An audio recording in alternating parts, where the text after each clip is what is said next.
Halo Sobat Kompas TV, saatnya update 3 berita terpopuler yang terjadi pada hari ini, Sabtu 5 April 2025. Berita pertama datang dari Presiden Prabowo Subianto yang berkomunikasi via telepon dengan para pemimpin negara kawasan Asia Tenggara mencermati penerapan tarif resiprokal oleh Presiden Amerika Serikat Donald Trump.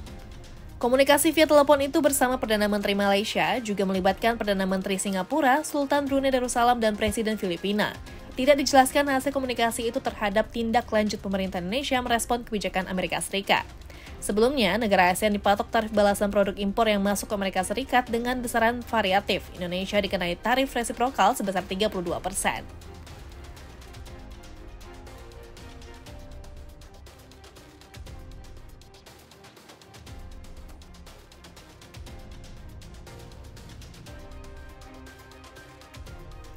Beralih ke berita kedua, Sobat Kompas TV, Wakil Presiden RI ke-10 dan 12 Yusuf Kala angkat bicara soal kebijakan tarif resiprokal Donald Trump yang dibebankan ke sejumlah negara termasuk pada Indonesia sebesar 32%. Yusuf Kala menilai kebijakan ini tak akan mempengaruhi ekonomi dalam negeri secara signifikan. Ia menambahkan peningkatan tarif impor sebesar 32% ini malah sebaliknya akan membebani masyarakat Amerika Serikat. Yusuf Kala memprediksi kebijakan Trump tak akan berlangsung lama. Jadi efeknya itu kira-kira 10%.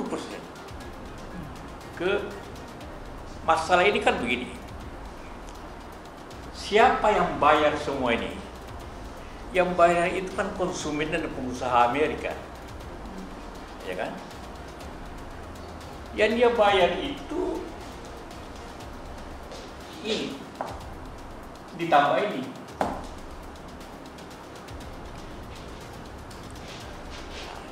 Ditambah 6%, bukan 30% dari 50%, bukan. Jadi efeknya tidak segegap gempita apa yang dikenakan. Berita terakhir Sobat Kompas TV, rekonstruksi pembunuhan jurnalis media online di Banjarbaru digelar Denpom Lanal Banjarmasin. Kuasa hukum menilai ada beberapa peristiwa yang tertinggal dalam rekonstruksi ini. Denpom Lanal Banjarmasin gelar rekonstruksi pembunuhan jurnalis. Rekonstruksi dilakukan secara terbuka di tempat kejadian perkara di Jalan Trans Gunung Kupang, Banjarbaru. Dalam rekonstruksi ini, tersangka Jumran yang merupakan anggota TNI Angkatan Laut dihadirkan. Rekonstruksi dilakukan berdasarkan keterangan pelaku bagaimana perbuatan pembunuhan dilakukan. Dari 33 reka adegan yang dilakukan pada rekonstruksi, pihak kuasa hukum menilai masih ada beberapa peristiwa yang tertinggal. Jadi ini mungkin ketahuan dari kawan-kawan semua juga. Dalam adegan itu ada beberapa peristiwa yang tertinggal. Tapi peristiwa yang tertinggal itu akan kami dalami lebih dalam. Ke depan kami akan berkomunikasi dengan penyidik untuk memberikan masukan.